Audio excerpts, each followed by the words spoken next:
this talk, we'll look at the left-right division of the brain, known as brain lateralization, which contributes to our divided minds and divided hearts in subtle yet pervasive ways, and which I'd like to explore with you today.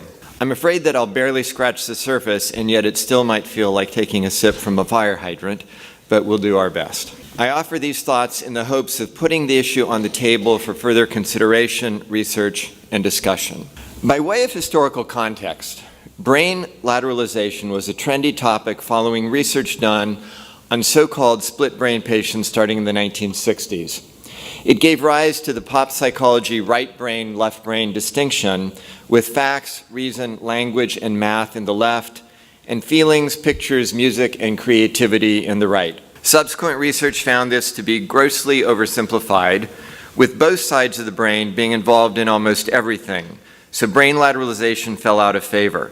Typical of the debunking was an article in Psychology Today entitled, "Why the Left Brain, Right Brain Myth Will Probably Never Die." Though in fact labeling this a myth is profoundly misleading, and the main reason it will never die is that, as the article acknowledges, there's truth in it.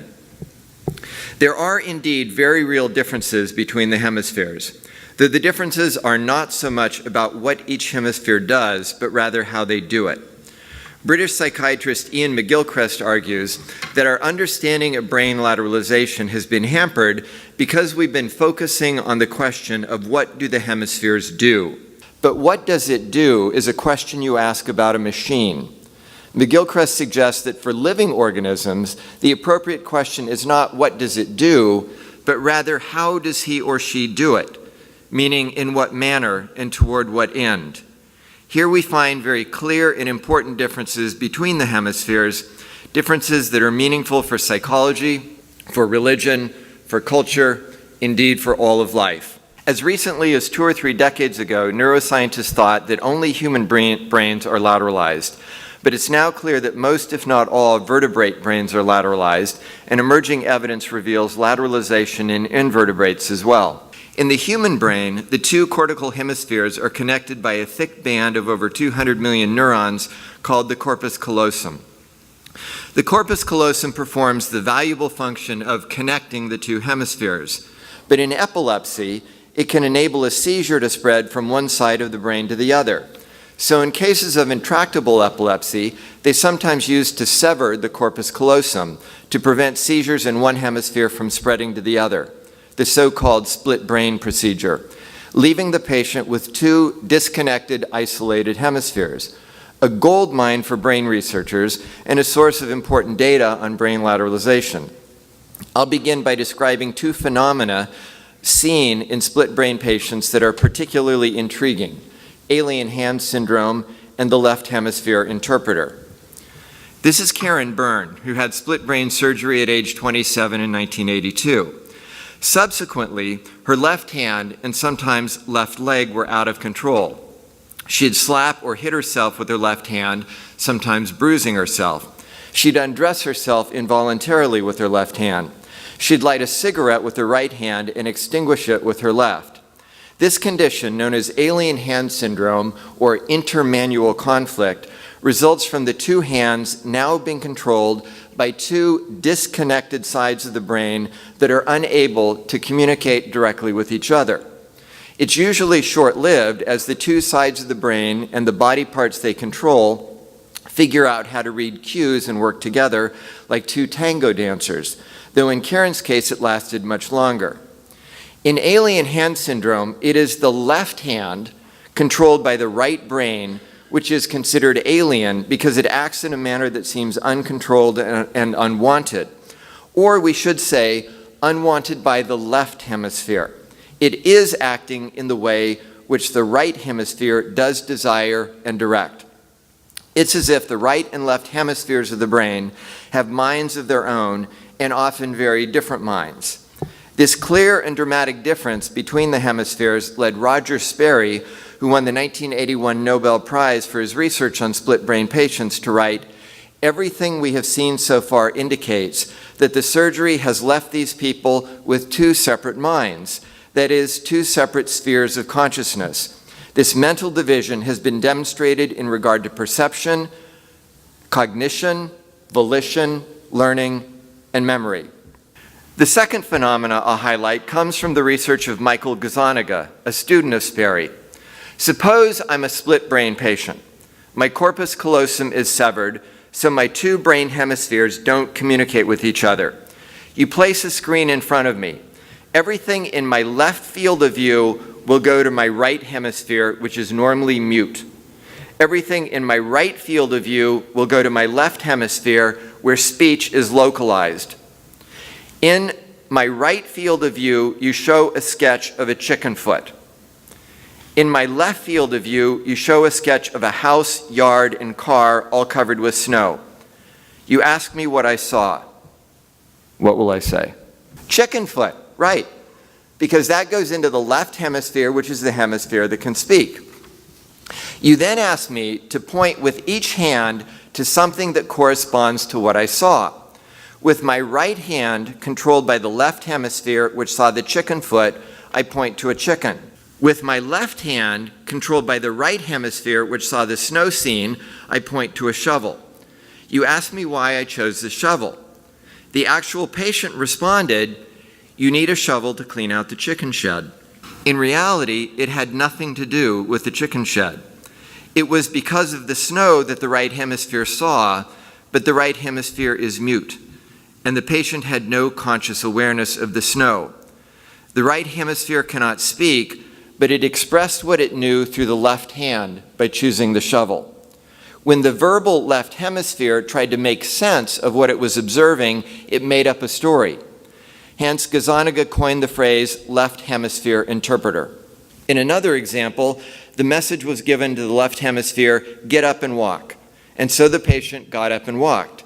When asked why, the patient responded, "I wanted to get a Coke."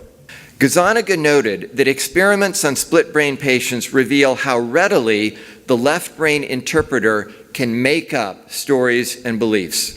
In another case, Gazzaniga's team triggered a negative mood in the right hemisphere of a female patient by showing her a scary fire safety video about a guy getting pushed into a fire. She did not consciously know what she had seen, but when asked what she felt, she said, "I don't really know why, but I'm kind of scared. I feel jumpy. I think maybe I don't like this room, or maybe it's you. You're getting me nervous. I know I like Dr. Gazzaniga, but right now I'm scared of him for some reason." She didn't have conscious access to the true cause of her feelings, but was nonetheless clearly affected by them, a phenomenon with which all of us are familiar, not only in our patients, but most likely in ourselves as well. How do we make sense of these phenomena and other experimental data on brain functioning, and what are the implications? In this talk, I'll begin with an overview of the differences between the hemispheres, then look at the implications for religion and culture, and finish with the implications for psychology. The right-left terminology I'll use applies to the 90% of people who are right-handed. With left-handed people, it's a bit more complex, so we'll gloss over that for this talk. Physiologically, there are significant differences between the right and left sides of the cerebral cortex. The right hemisphere is larger overall, especially in the prefrontal cortex, though some parts are larger in the left. The left hemisphere has more gray matter, cell bodies, and has more connectivity within regions. The right hemisphere has more white matter, cell axons, and more connectivity across regions. Dopamine is more prevalent in the left, norepinephrine in the right. The right is considered to be the dominant hemisphere for the first 3 years of postnatal life. Thereafter, the left hemisphere, which controls verbal speech in virtually all right-handed people and about half of left-handed people, is considered the dominant hemisphere. The reality, however, is that each hemisphere is dominant for various functions, though both hemispheres are involved in some way in almost all functions. Research from brain injuries, autopsies, split brain patients, brain inactivation studies, imaging, and animal studies has shown that in most people, the left hemisphere is dominant for verbal language, analytical thinking in which we break things down into component parts, linear time sequencing, abstract thought, strictly rational thought, and the other items listed here, some of which we'll go into in more detail. The right hemisphere has found to be dominant for visual spatial perception, nonverbal communication, holistic thinking, intuition, connection to one's own body, empathy, metaphors, facial recognition, and most other aspects of social emotional functioning. We will focus on these 8 differences, starting with nonverbal versus verbal, a distinction with which we're probably already familiar. This is the brain of a man nicknamed Tan, because that was the only word he could say. Notice the large lesion in the left frontal lobe, the area now named Broca's area after Paul Broca, his physician. Subsequent research found that receptive speech, in addition to expressive speech, is also lateralized to the left side in what is now called Wernicke's area. It soon became evident that visual spatial capabilities are generally lateralized to the right. For a long time then, that was the fundamental divide. The left controlled speech and most advanced functions, while the right controlled visual spatial perception.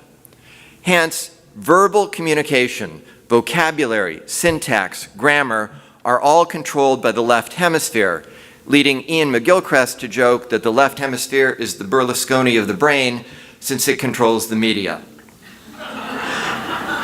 A subtle but important point to recognize here is that verbal language is highly symbolic. We represent reality with strings of arbitrarily shaped letters and phonemes in various combinations. Hence, the left hemisphere's mode, verbal thought and expression, is much more highly symbolized than that of the right, perception of visual imagery and tone of voice. As a general rule, the right hemisphere tends to be in more direct contact with reality, whereas the left hemisphere tends to symbolize reality. The symbolic representation of reality allows us to analyze it, manipulate it, and use it in very powerful ways, which is of great advantage, though not without risks, as we shall see. Lateralization of emotions is a more disputed subject. Early evidence indicated that the left hemisphere was dominant for positive emotions and the right for negative emotions, except that anger turned out to be lateralized to the left. So the new theory became that the left is dominant for approach emotions and the right for withdrawal emotions, except that unconscious emotions are lateralized to the right. And it's an open question whether the left is actually dominant for positive emotions or it's just really good at ignoring problems and living in euphoric denial, as we'll later see. So emotions remain a disputed issue, but UCLA neuroscientist Alan Shore, who integrates infant research, attachment theory, trauma, and psychoanalysis, concludes that a growing body of research demonstrates the general superiority of the right hemisphere for the expression and reception of both positive and negative emotions. Furthermore, this hemisphere is dominant for the implicit cognitive processing of facial, prosodic, and bodily information embedded in emotional communications. What is without dispute is that withdrawal emotions such as fear, shame, and sadness are lateralized to the right, as are unconscious emotions. Hence, the emotions and perceptions associated with traumatic memories will be stored primarily in the right hemisphere, the nonverbal hemisphere. Third, let's consider sense of self and identity.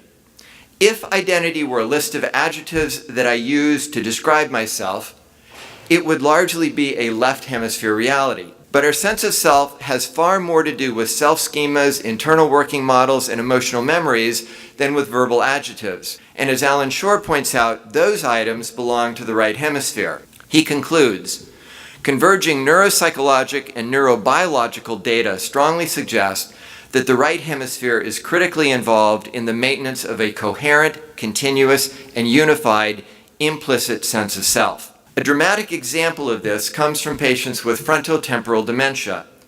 Neurologist Bruce Miller studied patients with frontotemporal dementia in either the dominant left hemisphere or the non-dominant right hemisphere and found a consistent difference depending on the side of the more severe loss of frontotemporal brain function. An example is illustrative. A 53-year-old right-handed man had been an honest, dynamic leader who ran a successful advertising agency from the ages of 29 to 35. But then he changed. He decided to write a political novel and spent several years in Guatemala, but wrote nothing. Instead, he became passionately interested in photography and completed a series of meticulous photographic studies. He also carved wax miniatures. During this time, he disregarded his wife and children and did not communicate with them for months at a time. By age 48, a frank dementia had developed. Although he had always been a conscientious driver, at age 51 he began running red lights, cheating at family board games, lying compulsively, and criticizing unsuspecting guests and family members. He stared inappropriately at women, bought phone order products without restraint, and wet himself publicly without embarrassment. Within 2 years, he was institutionalized. The SPECT scan reveals more severe loss of function on the right side. I should explain that in neuroradiography, the brain is viewed from below, so the right is on the left and the left is on the right. Tests showed that this patient retained his linguistic abilities, but his whole personality changed. Conversely, patients with left-sided frontal-temporal dementia lose their linguistic skills, but retain their personality. Neurologist Miller put it this way: although left-sided frontal-temporal dementia patients lose their comprehension of words like Catholic and Republican, their behavior remains consistent with their pre-morbid identity, and they continue to attend the same churches and vote for the same political candidates. Patients with right-sided frontal-temporal dementia retain verbal comprehension and verbal skills, but their behavior and identity change, often dramatically, as this example shows. He concludes, it appears that a non-dominant, meaning for right-handed people, right hemisphere, non-dominant frontal lobe process, one that connects the individual to emotionally salient experiences and memories underlying self-schema, is the glue holding together a sense of self. The right hemisphere appears to be more deeply involved in self and identity than is the left. The next 5 differences all have to do with the type of attention each hemisphere pays to the world, the manner in which each side of the brain attends to the world. The manner in which you attend to something determines what you see. A PowerPoint expert watching this presentation would see someone who uses too many slides and too many words. A neuroanatomist would wonder why I didn't mention the anterior commissure, another much smaller band of neurons that also connects the hemispheres. A fashion designer would say, enough with the khaki pants already. A hair transplant specialist would see someone in need of his services. How you attend to someone determines what you observe. The right and left hemispheres attend to the world in substantially different ways, with the result that they perceive different realities. Psychiatrist McGilchrist argues that these differences in attention are the most fundamental difference between the hemispheres. And the most fundamental differences in attention is that the left hemisphere pays narrow, focused attention to things that it already identifies as important, whereas the right hemisphere pays broad, vigilant attention, receptive to whatever it might encounter. I was in a restaurant recently, and the waiter was very good at giving his full and undivided attention to whatever table he was serving at the moment, and then heading straight back into the kitchen. But he never looked around, so it was almost impossible to get his attention if he didn't already have you in his mind. He had excellent narrow focused attention, but broad vigilant attention was not his strength. In nature, as in restaurant service, we need to be able to pay both types of attention. McGilchrist uses the example of a bird eating lunch. It pays detailed, focused attention in order to distinguish seeds from the grit and dirt on which they lie. But to prevent becoming someone else's lunch, the bird also needs to pay broad, vigilant attention. In order to facilitate the ability to attend in both ways, these modes of attention are lateralized to different brain hemispheres, not just in mammals and birds, but even in toads. McGilchrist summarizes, the right hemisphere underwrites breadth and flexibility of attention, where the left hemisphere brings to bear focused attention. This has the related consequences that the right hemisphere sees things whole and in their context. This brings us to the 5th difference, whole versus parts. The right tends to see the big picture, the overall gestalt, while the left tends to see the detailed parts. Consider this study of patients who suffered strokes in one or the other hemisphere. The patients were shown a target stimulus, then asked to draw it from memory. The first target stimulus was a large triangle made up of small rectangles. The second was a large M made up of small Z's. Typical drawings are shown here. A patient who suffered a right hemisphere stroke in the middle column was therefore operating on the left hemisphere alone, got the small details but not the overall gestalt. The left-sided stroke patient, operating with the right hemisphere, and shown on the far right, got the gestalt in both cases but missed the fine details. Abundant evidence confirms this distinction. McGilchrist concludes, the right hemisphere sees the whole before whatever it is gets broken up into parts in our attempts to know it. Its holistic processing of visual form is not based on summation of parts. On the other hand, the left hemisphere sees parts objects. Just as the hemispheric difference manifests itself in these patient sketches, it might be expected that we could discern right or left hemisphere tendencies in artwork. Artists might exhibit predominantly right or left hemisphere tendencies, perhaps evident in the degree to which the parts harmonize into the larger whole. Consider this 17th century painting by Claude Lorraine. Does this seem more right or left hemisphere? Certainly both are involved. Do the parts integrate into a whole? I would say, compared to what you're going to see next, I would say yes. And so it certainly is balanced with a nice right hemisphere sensitivity. Compare it to this 1966 piece by Richard Tuttle in the Museum of Modern Art in New York. Disconnected pieces. Or consider this 1897 painting by Picasso. Compare it to a later painting of his from 1931. We might hypothesize, and it's merely a hypothesis, that his movement into Cubism could be understood as a movement from a right hemisphere style of art to a left hemisphere style, a movement from an integrated whole into parts. Digital processing relies on pieces that have no intrinsic meaning. Beethoven's Ninth Symphony, for example, is represented as ones and zeros. The digital world is remarkably powerful in enabling us to achieve precision and to control and manipulate. Think of photoshopping. But the digital world is itself lifeless and void of meaning until it's brought back into analog form. When an analog picture or musical piece is digitized, it has to be reconverted to analog for it to have meaning for us. There's an analog-digital-analog progression. McGilchrist argues that this is what happens in the hemispheres of the brain. The left hemisphere can do amazing things, but its world, if left unintegrated with the right, becomes lifeless, empty, meaningless. The impressive analytical work of the left hemisphere must be reintegrated by the right in order to have vitality and life and meaning. He notes, in the right hemisphere, the world is present.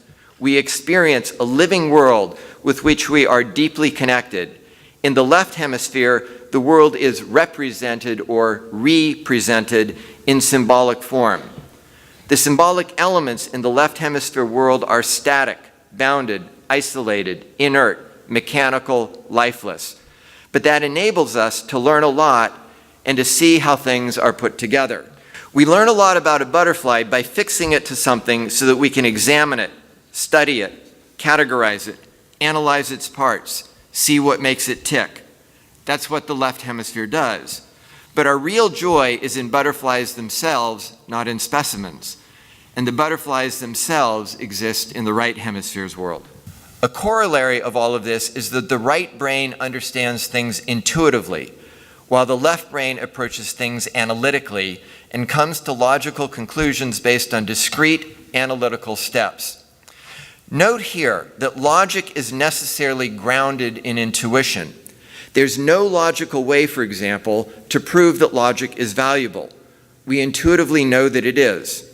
So too, all of logical analysis is first grounded in self-evident axioms.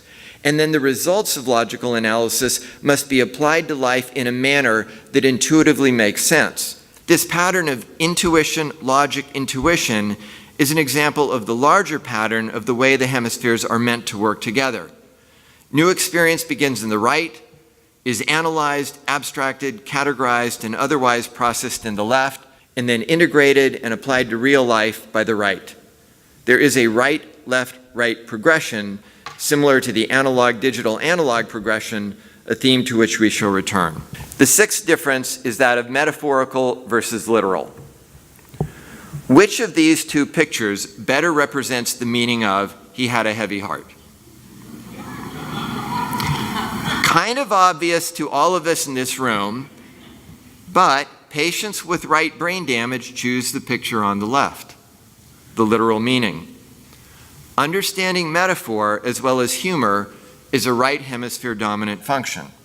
The seventh distinction is concrete versus abstract.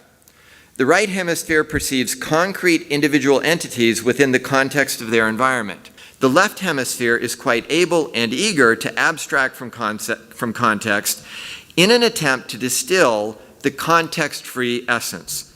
This is, of course, an incredibly valuable capacity that the left hemisphere has. But it's also a potential liability because the context from which it abstracts could be life itself. The left hemisphere easily uses abstract logic that is divorced from actual life experience and common sense. Consider this experiment. Patients undergoing unipolar electroconvulsive therapy, which temporarily suppresses one hemisphere, were shown logical syllogisms and asked questions about them. Part of the experiment involves syllogisms in which the minor premise was false, like this one. All monkeys climb trees. The porcupine is a monkey. Then the patients were asked about the conclusion. Does the porcupine climb trees or not?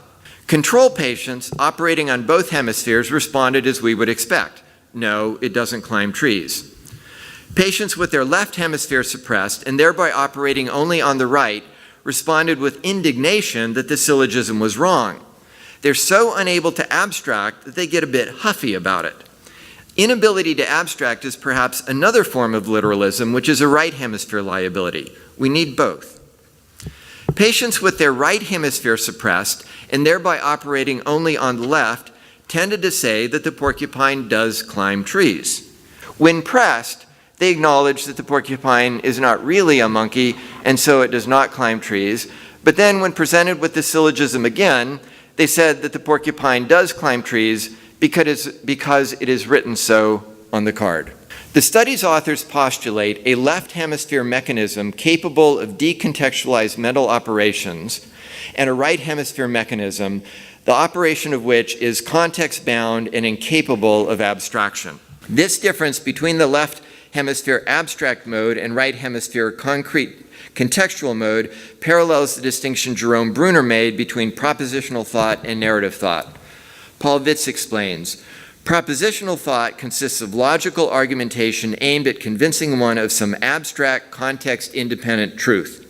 Narrative thought presents concrete human and interpersonal situations in order to demonstrate their particular validity. It is a description of reality. He goes on to note that narrative thought is language in the service of the right hemisphere cognition, and propositional thought is language in the service of left hemisphere cognition. Here again, we see the evidence that the right hemisphere observes reality and the left hemisphere turns it into concepts, propositions, categories, abstract truths. A corollary of this difference is that the right tends to know by direct and personal acquaintance, whereas the left tends to know about by logic, conceptualization, abstraction, categorization, and other mental processes that enable us to grasp and define through our discursive intellect. The difference here between the hemispheres is a bit like the difference between reading a biography about a person and meeting that person, or between studying maps and travel guides about Paris and visiting Paris.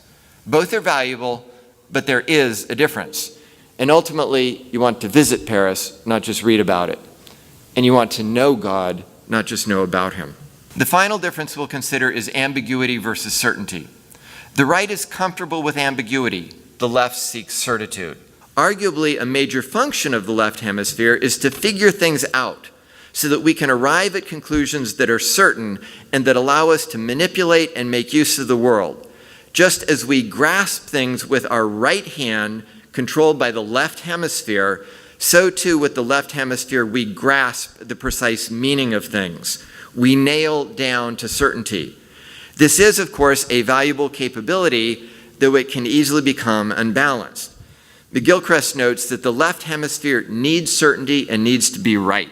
The right hemisphere is able to maintain ambiguous mental representations in the face of a tendency to premature overinterpretation by the left. Unfortunately, this tendency to premature overinterpretation can become an obstacle to truth rather than a path to it, as Gazaniga's interpreter shows. Referring to the chicken and shovel example, Gazaniga noted, what was interesting was that the left hemisphere did not say, "I don't know," which was truly the correct answer. Rather, it confabulated. The right hemisphere, by contrast, is comfortable with uncertainty and ambiguity. McGilchrist comments, the right hemisphere's tolerance of uncertainty is implied everywhere in its subtle ability to use metaphor, irony, and humor, all of which depend on not prematurely resolving ambiguities. This is important in many realms, where premature claims of certainty lead us away from genuine understanding rather than toward it. Even in what would seem to be the paradigmatic arena of certainty, math, Einstein wrote, "As far as the laws of mathematics refer to reality, they are not certain, and as far as they are certain, they do not refer to reality." In theology as well, St. Augustine wisely noted, "If you understood him, it would not be God you have understood." Religion, like all other areas of life, follows this right-left-right sequence. We encounter God. We seek to conceptualize and formalize that encounter through theology, but theology is not an end in itself. It needs to serve the lived relationship with God and with others, which is something that exceeds the analytical, conceptual, and abstract world of the left hemisphere. To summarize, the capabilities of both hemispheres are vitally important to all aspects of human life. In his 2016 Lang lecture at Regent College, McGilchrist concluded that the division of attention works to our advantage when we use both. However, it is a handicap, in fact, it is a catastrophe when we use only one. How do we use both? Is there a proper or ideal way to integrate the modalities of both hemispheres? We've already alluded to the right-left-right pattern, and McGilchrist argues that's the fundamental way the hemispheres are designed to work together. New experience is predominantly mediated by the right hemisphere. Cognitive ethnologist Mark Bekoff notes that in a wide number of species, the left hemisphere takes charge of routine, familiar behavior, whereas the right hemisphere responds to novel stimuli and predators and expresses intense emotions. McGilchrist summarizes, phenomenologically, it is the right hemisphere that is attuned to the apprehension of anything new. This difference is pervasive across domains. But once we take in that new experience, predominantly with the right, we process it with the left, analyze it, categorize it, abstract it, conceptualize it, and then integrate it back into the big picture with the right. So with everything, it seems, grounded in the right, unpacked for practical purposes in the left, then reintegrated into the whole picture by the right again. This pattern holds true with religion as well. Religion generally begins with some form of experience of God, however that might be mediated by other persons, or nature, or events, or the sacramental life, or direct experience of God in prayer. We then analyze that experience and seek to understand the God whom we encountered. In other words, we do theology. As a church, we come up with systematic and moral theology to understand who God is and what he expects of us. And so theology includes many propositions or formulas about God. Yet that dare not be our endpoint. As the Catechism says, we do not believe in formulas, but in those realities they express, which faith allows us to touch. One of the best descriptions of the right-left-right pattern in religion, in my estimation, is given by Thomas Merton in New Seeds of Contemplation. Merton, of course, knew nothing about brain lateralization, but we'll try superimposing brain lateralization onto what he wrote. He begins by stating the necessity of engaging the left hemisphere by describing how vapid religion is without it. He notes, some people cannot conceive that a religious doctrine may be clothed in a clear, definite, and authoritative statement without at once becoming static, rigid, and inert, and losing all its vitality. In their frantic anxiety to escape from any such conception, they take refuge in a system of beliefs that is vague and fluid, a system in which truths pass like mists and waver and vary like shadows. That is certainly something we see a lot of today.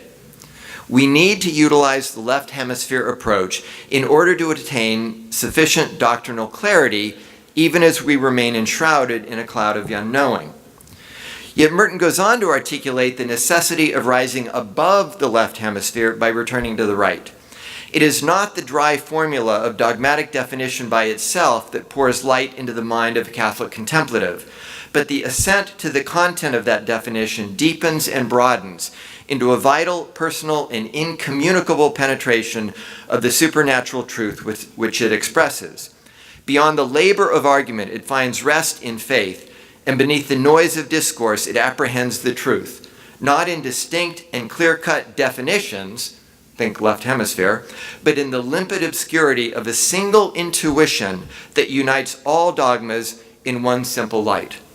Mystical experiences of God are ineffable, beyond human words, beyond human concepts, beyond the tools of the left hemisphere. Yet the tools and approach of the left hemisphere are an essential part of the process. I believe we tend to make two basic mistakes with regard to this process of left, right, left. The first is never even to engage the left hemisphere approach, and so religion remains at the level of a nice experience. The second is to get stuck in the left hemisphere approach and not reintegrate with the right. We could say that the first error is to fall below the left hemisphere. The second is to fail to rise above it. Falling below the left hemisphere, in my experience, easily leads to these stances. Now, in no way do I want to imply that anyone or everyone who has these stances is failing to engage the discursive intellect, but I do believe there's a tendency in that direction. I also think it's possible that some people who dogmatically avoid dogma might be very left hemisphere in their cognitive style and in life overall, so they avoid applying this to their spiritual lives lest they end up making faith mechanical and lifeless. They simply don't know how to integrate the modalities of the two hemispheres, so they avoid utilizing the left or utilize it in a manner we might describe as emotional reasoning. Perhaps the strongest form of left hemisphere religion is fundamentalism, which could be said to have these characteristics. Let me give a couple examples of what I would consider to be Catholic fundamentalism. This is the 1986 Assisi Interreligious Prayer for Peace. The organization Norvis Ordo Watch, which I will suggest is a bit skewed to the left hemisphere, comments, the 1986 Assisi Interreligious Prayer for Peace gathering was one of the most outrageous acts of blasphemy ever committed by the Vatican II sect. It was presided over by the apostate Bishop Karol Wojtyła, best known under his pseudonym Pope John Paul II. They believe that the chair of Peter is empty, that every pope since John the 23rd is a false pope. This man, Karol Wojtyła, was not a Catholic, much less a saint. The only way it is possible for the Vatican institution to declare John Paul II to be a model to all Catholics who is now in heaven is if the Vatican institution is not protected by the charism of infallibility, and the only way this is possible is if it is not in fact the Catholic Church and its head is not in fact a true pope.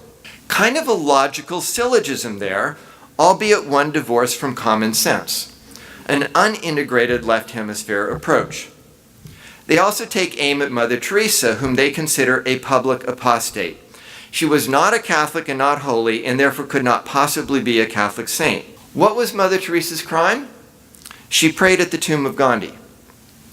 And they have a photo of her being a Eucharistic minister when there were priests present who could have distributed communion.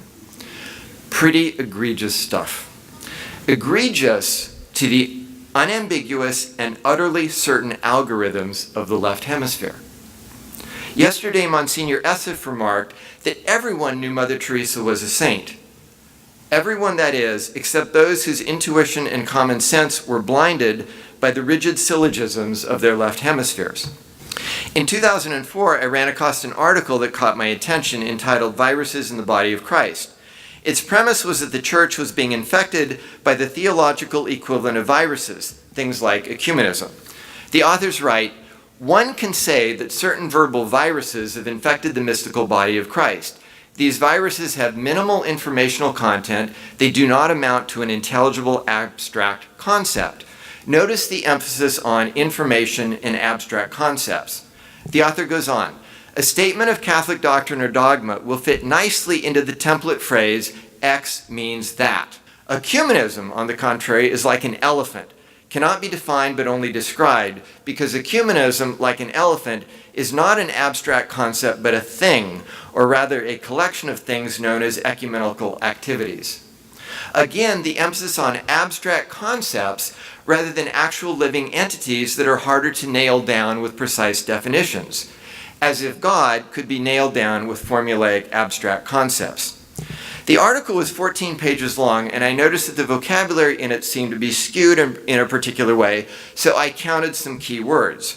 He was big on the church, understood in his particular way, one key characteristic of which is to make precise verbal, authoritative, definitive statements of doctrine, which by definition are intelligible abstract concepts. He had a lot less to say about Christ, almost nothing to say about Jesus, and he used the word love only twice, both times in derogatory ways, such as when he mocked St. Pope John Paul II's phrase, civilization of love. The author, incidentally, is a lawyer. A wonderful profession, though depending on the type of law one practices and how one practices it, it can be a very left hemisphere endeavor. Along with engineer, I speak from experience, accountant, computer programmer, and others in which the left hemisphere tendencies are far more valuable than the right. Before moving on from religion, I'll mention that McGilchrist, in a somewhat speculative fashion, looks at history and identifies what he believes to be cultural shifts in the balance of the hemispheres. Today, he would say we are very far to the left, although I suspect he would agree that there are many currents in contemporary culture that actively denigrate the left hemisphere and its abilities. But he sees an overall movement as far to the left and writes, "An increasingly mechanistic, fragmented, decontextualized world marked by unwarranted optimism mixed with paranoia and a feeling of emptiness has come about, reflecting, I believe, the unopposed action of a dysfunctional left hemisphere. The right hemisphere has a stance of active receptivity, as distinct from analysis, control, and manipulation. Such a stance is crucial to genuine religion. Receptivity to mystery and transcendence, to realities that we cannot fully grasp and nail down with scientific certitude, is an essential aspect of religious consciousness, and it is increasingly rare." Psychiatrist and concentration camp survivor Viktor Frankl writes that in our century, a deified reason and a megalomaniac technology are the repressive structures to which the religious feeling is sacrificed. This fact explains much of the present condition of man, which indeed resembles a universal compulsive neurosis of mankind, to quote Freud. Jewish theologian Abraham Heschel's description of the modern state of affairs can also be seen to indicate a left hemisphere bias. Our age is one in which usefulness is thought to be the chief merit of nature. The Greeks learned in order to comprehend, the Hebrews learned in order to revere, modern man learns in order to use. Or consider the words of Father Alfred McBride. The bias and control of the conceptual is linked to man's Promethean temptation to always be in control. Man has created the positivist culture and has become a prisoner in his own house. That prison is a hall of mirrors. The right brain receives the world, certainly through the filter of its own interpretive schemata, but it is the left brain that conceptualizes the experience and then operates within the familiarity of those concepts, which now become the reference point. In that way, the left brain becomes a self-enclosed system, a hall of mirrors. The end result is described by McGilchrist as a way of life that we have already determined in the West to be lacking in meaning, often aesthetically barren, driven by commercialism and morally bankrupt, devoted to the pursuit of pleasure and happiness, but delivering anxiety and systematic dissatisfaction. The erosion and in some cases the trashing of ancient artistic and spiritual traditions, and the loss of the sense of uniqueness as everything becomes abstracted, generalized, categorized, mechanized, represented, and rendered merely virtual. Blunt, harsh, true. In his final section, we'll look at the implication for psychology. I'll briefly mention four, the first of which is intrapsychic conflict. Given the dramatic manner in which alien hand syndrome demonstrates the difference in the hemispheres as revealed by physical conflict, so-called intermanual conflict, we might expect there to be psychological conflict related to brain lateralization as well, and indeed there is. Keep in mind that the two hemispheres attend to different aspects of any given experience, and they remember those aspects by using different encoding languages. We've all had patients who feel something intense, yet are unable to understand it or put it into words. Their right hemisphere is aware of something that their left hemisphere cannot access or articulate, just as the woman in Gazanaga's research felt fear because of the fire video, but did not understand why, and so attributed it to Dr. Gazanaga himself. But we might say that woman and those patients with alien hand syndrome had split brains. Ours presumably do not. Ours have connected hemispheres, but not entirely. Infants have a corpus callosum, but it is not yet myelinated, so their cerebral hemispheres are functionally disconnected to a large degree. And even when the corpus callosum is fully developed, each hemisphere will continue to attend to different aspects of the experience in ways that might not be accessible to the other side. This is particularly true in trauma, where dissociation is involved. We saw earlier that the right hemisphere is dominant for negative emotions other than anger, for unconscious emotions, and it's dominant for visual spatial perception, as well as the connection to one's own body. So we would expect traumatic memories to be stored in the right hemisphere, likely in a way that is difficult for the verbal left hemisphere to access. And when the events occurred before the corpus callosum was fully developed, that disconnection between emotional experience and conscious verbal awareness is even greater. I've had several patients that were preemies and spent extended time living in incubators in the NICU. Do they remember that experience? Not explicitly, not in the verbal left hemisphere, but they do remember it implicitly. The loneliness, fear, and sadness are stored in the right hemisphere as part of their internal working models of self, other, and relationships. Or consider this example as told by neuropsychologist Ron Joseph, whom I will paraphrase at length.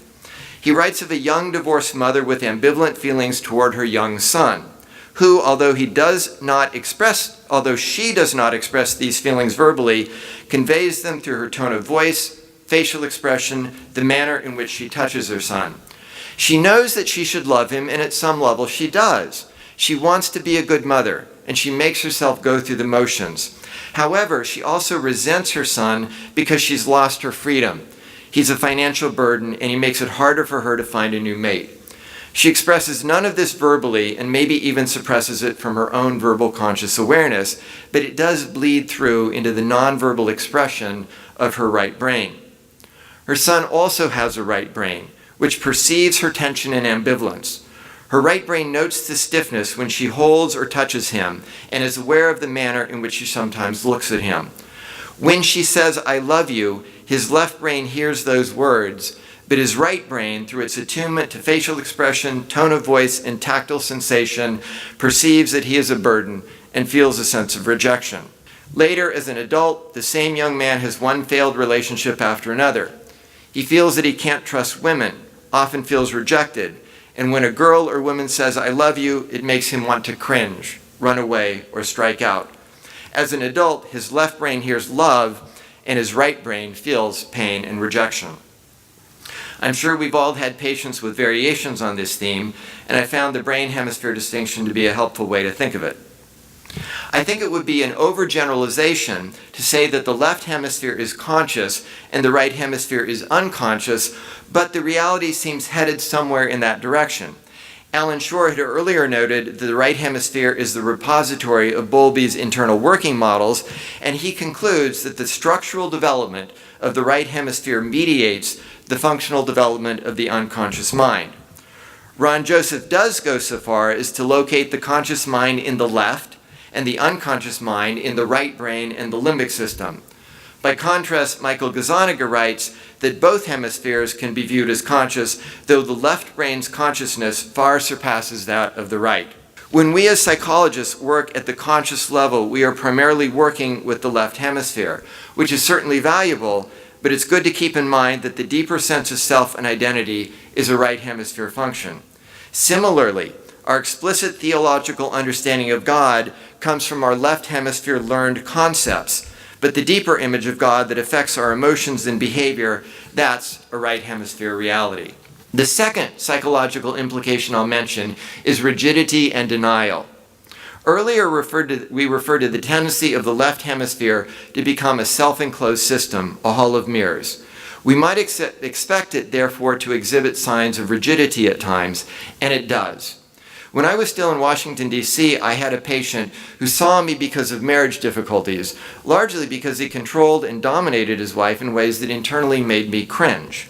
It turned out that he was not just pre-Vatican II, he was pre-Vatican I. In fact, he was pre-Trent, and proud of it. He believed you had to go back to the early church fathers to find authentic Catholicism, and since the early church fathers believed in the geocentric universe, so did he. All my attempts at curiosity, emotional exploration, empathy, simple reasoning failed miserably. Though in subsequent email correspondence, he did soften to the possibility that a heliocentric universe might be a better model of man's relationship to God. It's worth noting that his profession was one that prizes all the attributes of the left hemisphere. At the time, I knew nothing of brain lateralization, but in retrospect, perhaps, the man's religious views in most of his life were captive to the unopposed action of the dysfunctional left hemisphere, to quote McGilchrist. On the topic of rigidity, Gazzaniga notes that the left hemisphere interpreter is not only a master of belief creation, but it will stick to its belief system no matter what. We've been talking about rigidity, and one form of extreme rigidity is autism. The lighter end of that spectrum, formerly known as Asperger's syndrome, is predominantly a right hemisphere deficit.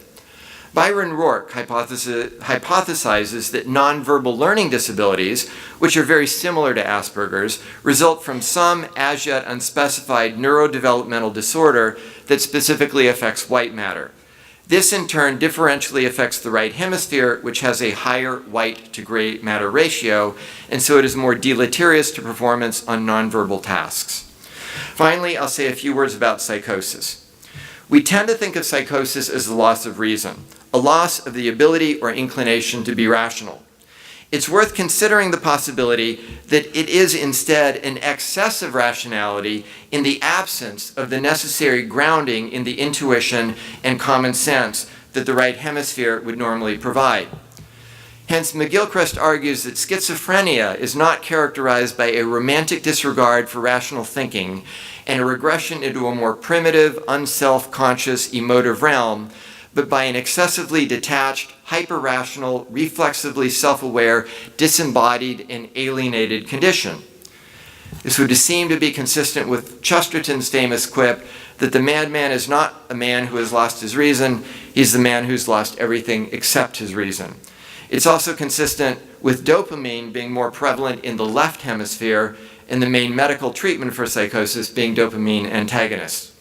We might conclude by recalling the 4 pillars of formation that Bishop Noonan referred to at Mass this morning: spiritual, intellectual, pastoral, and human, as well as the teaching that priests, and one could argue all Christians, are called to be men and women of communion. Human formation and relationality, social emotional functioning, rely crucially on the right hemisphere mode of functions. And as we've seen, much of the spiritual life is grounded in the right hemisphere, as well as pastoral sensitivity. So the importance of living and articulating faith in ways that genuinely integrate the whole brain, whole mind, has never been greater, and I'd suggest it is a vital aspect of healing our divided hearts.